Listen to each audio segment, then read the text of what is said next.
All right, guys. I am joined here today by Joe Giannetti, who will be fighting on headlining LFA 89. Joe, how you doing? Good, man. How you doing? I'm doing good. I'm doing good. Fellow Boston guy. So I mean, what sport have you been looking forward to being back the most? Bruins, Celtics, Red Sox? I was looking forward to the Red Sox the most, but they kind of let me down. Yeah, So I'm really riding the Bruins high right now. yeah. It's hard to watch the Red Sox at times right now. So, Yeah, but I it's mean, pretty tough. what's it like? What's it like to get the call from LFA? Very very big shot there. It's really cool, man. It's just something I haven't done before, so I'm really excited to just have a new experience. I mean, I feel like after a while, stuff just kind of gets repetitive, and you're going through the motions. Mhm. But this is something new, so it'll be fun. And I mean, LFA has been a feeding ground for the UFC. In your mind, is it LFA then UFC? It very well could be. I mean, it's just cool because I've watched LFA for so long, and I've always just thought like, oh, it's a really cool promotion, but it sucks. I'll probably never fight for them. And now that I'm a part of it, it's just really awesome. So it very well could be. They're a big feeder organization, but if not, then maybe I'll just get that title shot once I get this win. Absolutely, yeah. And so, 2 years ago, July 2 years ago, you're fighting on the tough finale. You haven't gotten that shot back in the UFC yet. I mean, what are you feeling mentally? Does that kind of shake the confidence at all, or does it not bother you? It doesn't bother me at all. I mean, it's just it's another loss. I like my whole season of Tough was based on undefeated fighters, but I just hadn't lost an MMA. I hadn't lost an amateur. I hasn't lost at a pro yet. But in wrestling, I lost all the time. I mean, I was horrible. I had so many losses. So the loss didn't really shake me up. It just showed me that I had to improve. And I mean, I always have to improve whether I'm winning or losing. But it kind of forced improvement on me. And so, Brant Moore has, 5 straight wins, 3 via submission. What do you think he's going to bring to the table at 89? I think he's going to bring a really tough fight, and I'm looking forward to it. His jiu-jitsu is really, really good. He's a tough kid. I know he did like a boxing fight or two, and he's very confident in stand up. I'm pretty confident everywhere, and I like to snatch necks and cash checks. So I'm looking to test my jiu-jitsu out there. I was waiting for the saying. So I mean, you've got a ton of submissions too. You're a great grappler. You're a great jiu-jitsu fighter. Is this going to be a jiu-jitsu masterpiece on the ground, or do you want to stand with him? I mean, I hope so. I mean, like I said, I'm really excited. I don't think I've ever fought a black belt or like somebody that's identified as a black belt. Like I've fought some good grapplers, but nobody that's actually jiu-jitsu.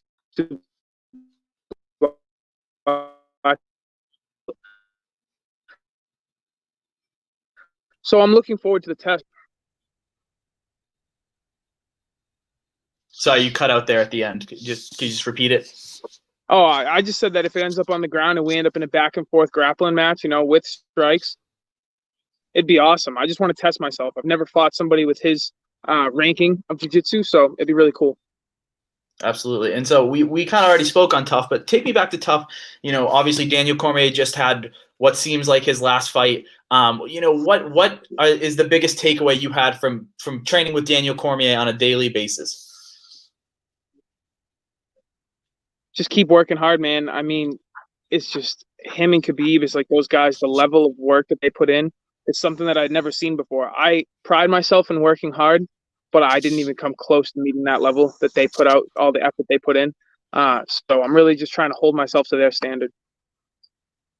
And I mean, looking back on it, was it as great of an experience as it seems to be? I mean, did you ever think that at such a young age, you were only 23 then, 23. that 2020?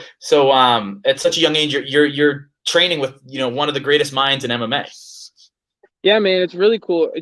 I'm an MMA fan as well. Like before fighting, I was always a fan of the sport. So as a Mhm. fan, it was like one of the greatest ever is now my coach. Like he's now showing me how to be one of the best. And then flying out to AKA and going with Khabib and all those guys. It's been a crazy experience. Yeah, Tough was awesome. I mean, it's just made connections with guys that I'll be in touch with my whole life. And have you trained at all at AKA recently, or has it all been at South Shore Sport Fighting? It's all been at South Shore. With everything going on, AKA hasn't been open. So hmm I've been doing everything here at home. And then my last two camps before COVID, I just financially wasn't in the spot to fly out there Yeah, and stay out there for a couple weeks. I got dogs and yeah. stuff back here. So it's a whole big thing when I go. Yeah, and absolutely. And how difficult has it been during the pandemic to to train? You know, like I said, we're both from Massachusetts. Obviously, at one point, Massachusetts was kind of the worst spot to be, and now it's one of the better spots to be. But the guidelines are still harsh. I mean, how hard has it been to train? Not as difficult as you think. At first, honestly, it was just kind of a waiting game. Like as soon as I heard rumors of gyms shutting down, I started ordering stuff online, like to build my own gym in my garage. I was looking at mat prices. I was looking at bench setups, deadlift bars, all this stuff. And after about a month, month and a half, I finally got it all put together. I mean, there's still a couple things I'd like to get in there, but everything that I need, essentially, I got in there in a month, month and a half, and I've just been working my ass off in there. Speak on, I mean, South Shore Sport Fighting. I mean, just how much they mean to you, how much your game has grown from them. I mean, it's just been a game changer all around. I wouldn't be here without South Shore. You know, it's one of those things where locally around here, all the guys I feel like are very gifted, natural athletes, and I just never was that. And, you know, Bill Mahoney, my head coach, he just knew how to work with that. He knew how to make that, he knew how to make me different. I'm not the same as every other fighter around here. And so also with, you know, we've seen you in Cage Titans so many times. Does it feel weird to look all the way back in January and now it's August and you haven't walked in Cage Titans since January? Sorry, it cut out real fast.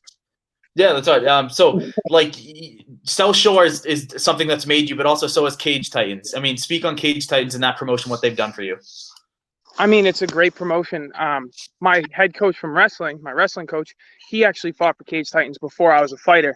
And so I went and watched him fight before I was even training or anything. So I was always, that was kind of like my LFA as an amateur. I was like, this is really cool, but I'll probably never like make it to this organization. And then I started fighting and they were like, no, this is like the go-to for local MMA. So I started fighting for them. And, you know, Michael Paul Veer runs that place like it's the UFC. Treats everybody great, whether you're from around here or he's flying you in. Like everybody's treated like a rock star, and it's been awesome. And lately, within the last like year, maybe year and a half, I feel like it's become a community. Like we all have beefs. Like I've got beef with fighters, different weight classes, but like the fans themselves, like they know each other by name. Like these guys like bump into each other. Oh, hey, what's going on? It's like they know each other from fights, even if they're rooting for different teams. Yeah, and I mean, the fact that you've got, you know, a bunch of UFC guys now, Randy Costa, Pete Barrett, Tony Gravely, who's fought a couple times in Cage Titans, all going to the UFC now. It's become a feeder, just like you said, like an LFA. Yeah, man, and it's great for New England MMA. I mean, we have a ton of guys that just deserve it, and Cage Titans is starting to become that connection to get you there. Mm-hmm. And so you were supposed to fight in Cage Warriors versus Paddy Pimblett. You know, you didn't make weight. We saw him say a lot of things. Could we get your side of the story? I mean, man, basically, it was pretty simple. It was just the only mistake I made in that whole ordeal was prior to getting that fight, I was walking around a lot heavier than I should have. Literally like 2 nights before, I was kind of telling myself, I'm probably not going to fight until after Thanksgiving, so I'm going to enjoy food. I mean, nobody wants to fight me around here. So I was heavy. I was like 184. And then, of course, they text me the next night, hey, you want to fight Paddy Pimblett? Sure, he's a superstar over there. When? And they were like 10 days in England at 155. And I was like, jumped on the scale, 184. Yeah, I can do it. It's going to suck, but I can do it. And I lost 24 pounds, something like that. Yeah, 24 pounds in 10 days. And the weight cut was going great. And I even said to my teammate, Johnny Cupcakes, like 3 days before the weigh-ins, I was like, dude, I'm getting kind of nervous. Like, the weight cut's going really good. And I'm starting really, really heavy. Like, this is weird. And he was like, don't even complain. Just let it go. So we're in the sauna, weight's falling off. And then with like 4 pounds left, sweat just stops, like completely stops. Yeah. And I'm like, it's all in, you know, like I'm telling myself, like, it's all in your head. Like, don't be a wimp. Just keep going, keep pushing. So normally I stay in for like 10, 15 minutes at a time. Once the sweat starts pouring, I stayed in for an hour. And Johnny comes in with the credit card and he swipes my back and it's completely dry. And we both at the same time were kind of just like, oh no. Yeah. So I stepped out and I was like, dude, like, what do we do? Like, I can't miss weight. Like, what do we? He's like, dude, you're not sweating. Like, we got to tell him. So we messaged Cage Warriors and told them, I'm not going to be on weight. I'm just not sweating. I've been in here for hours. My weight was falling off. It's not going to happen. They said, don't worry. We'll make the fight happen. Don't sweat it. Show up to weigh-ins, miss weight. And then Paddy starts throwing a fit, chirping as he should. I mean, I missed weight, but at the same time, my whole thing was took this fight on 10 days notice.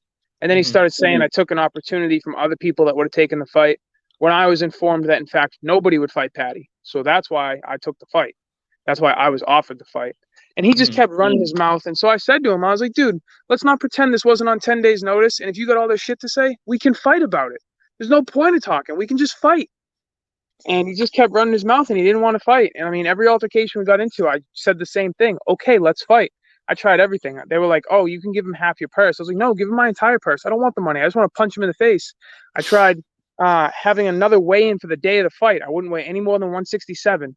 He said on Twitter that he agreed to it, but when I texted Cage Warriors, they were like, Patty does not want the fight. We can't get him to take it. We're trying. The fight's not happening.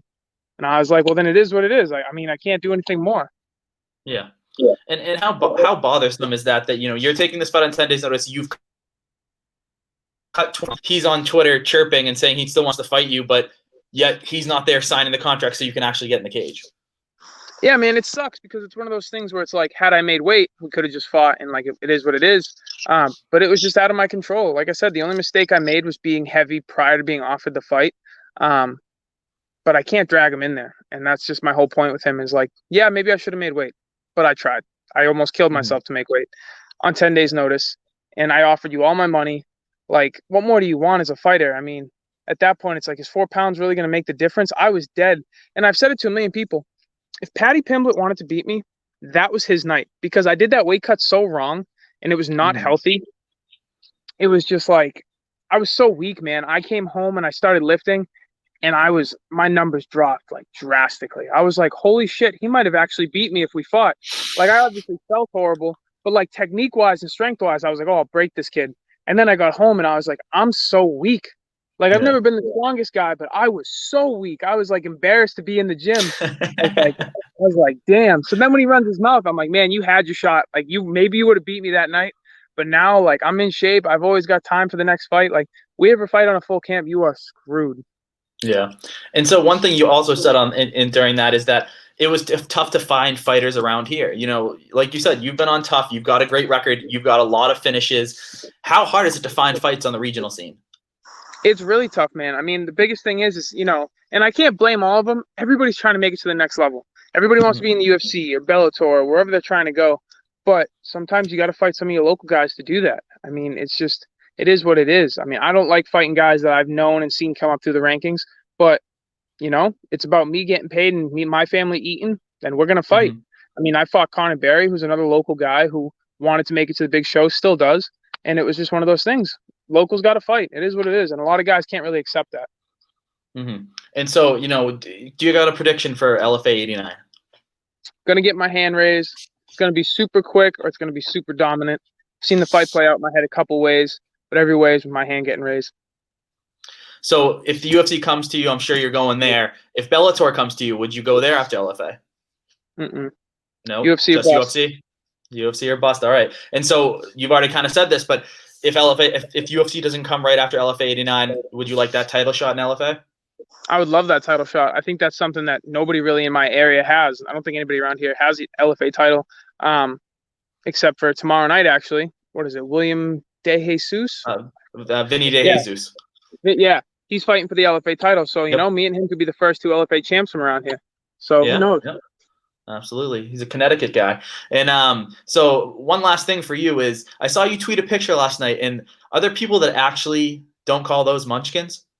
Oh, there really are. Like, some call them donut holes. Like, donut holes, I kind of get like your reasoning, but it's like you're not eating a hole. You're eating like an object. No, there's no hole. There's no hole in there. Yeah. But the worst I've heard is Timbits. Timbits is I've never heard that. Yeah, I can't. It's just, we have to fight if you call it a Timbit in front of me. Yeah, exactly. That's a challenge to half the world, probably. Well, Joe, thank you for the time. I'm wishing you the best in LFA. And I'll let you know when this is out. And awesome, man. Thank you. Thank you very much.